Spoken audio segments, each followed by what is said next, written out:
Good evening friends, welcome to my YouTube channel trending stocks. और आज के हमारे वीडियो में हम डिस्कस करेंगे और एक ट्रेंडिंग स्टॉक के बारे में जो है भेल।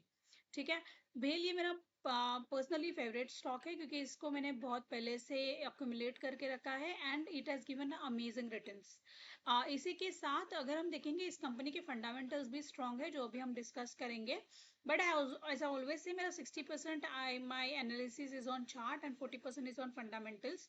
सो हम पहले इसका चार्ट देखते हैं कि how it's performing right now and हम इसका परफॉर्मेंस भी देखेंगे पास्ट फ्यू ईयर्स में। तो ये बेसिकली हमारा डेली चार्ट है। अभी हम यहाँ पे देखेंगे तो इस चार्ट को हम अच्छे से एनालाइज करेंगे तो यहाँ पे हम देख सकते हैं कि इसमें कितना अच्छा परफॉर्मेंस दिया है।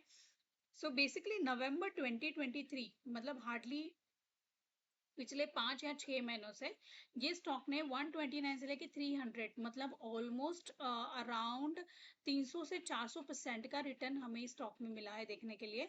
और इसी के साथ अभी हम देखेंगे कि अभी ये जो मूव दिया है रिसेंट वाला फॉल के बाद, that is from 13 May with by making this doji candle in, और ये एक अच्छी मूवमेंट हमें देने की कोशिश कर रहा है। और अभी हमने देखा यहाँ पे सैटरडे को इसने जैसे सपोर्ट लिया था यहाँ पे 213 218 इट्स द हाईएस्ट ये स्टॉक ने स्टॉक का है। तो बेसिकली हमारे जो टारगेट्स रहेंगे आने वाले कुछ महीनों में, डेफिनेटली इलेक्शन की वजह से सारे जो गवर्नमेंट स्टॉक है वो already everybody is on a high target.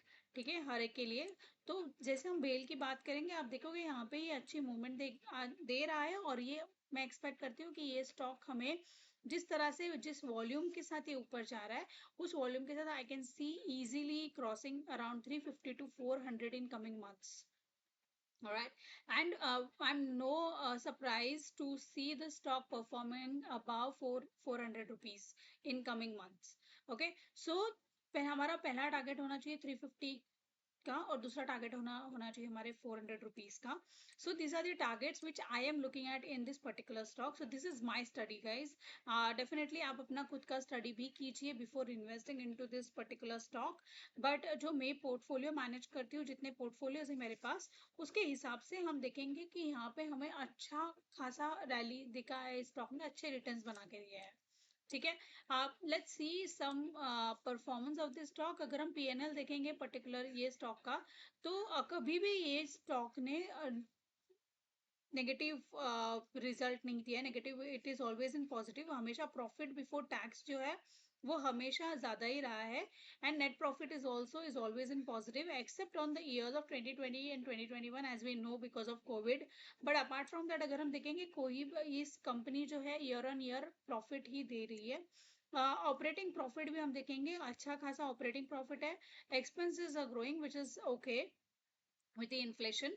तो हम देखेंगे कि इसके जो प्रॉफिट जो है, कंपनी प्रॉफिट तो बना रही है but the kind of profit हम यहाँ पे अभी देख रहे हैं it is amazing profit and amazing returns we can expect from this stock. तो अगर आपके पोर्टफोलियो आप खुद का पोर्टफोलियो बना रहे हैं तो definitely this is one of the stock you can consider for your studies. आप खुद स्टडी कीजिए इसके ऊपर and you can take an entry and exit as per आपका जो भी कैपिटल होगा उसके हिसाब से।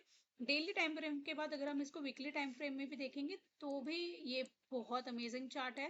There is no doubt on this particular chart कि हमें यहाँ पे सोचने की भी कुछ जरूरत है। ठीक है। As we know mid cap ने जैसे रैली दी है पिछले कुछ महीनों में, तो वैसे ही I think BEL is one of the top performer in the mid cap. And apart from that अगर हम यहाँ पे इसको मंथली चार्ट में भी देखेंगे तो भी definitely it will show the same, see the kind of chart. You will fall in love with this chart, right? As a trader और एन इन्वेस्टर हम ऐसी चार्ट्स के लिए हम पूरी स्टडीज करते रहते हैं, वीडियोस देखते रहते हैं, स्टडी करते रहते हैं। तो I think this is one of the chart to fall in love with and which I am already in. But ये आप डेफिनेटली इसको स्टडी कीजिए और अपने हिसाब से आप इसमें एंट्री लीजिए। Definitely we will see a very good returns in this stock. Let's hope for the best. And आपके अगर कुछ questions है तो आप comment में हमें बता दीजिए. Thank you very much guys and see you again with the next another trending stock which I will get it for you to add in the portfolio. But as I say, I am not a SEBI registered, so definitely please do your own studies before investing. All right, see you guys, bye.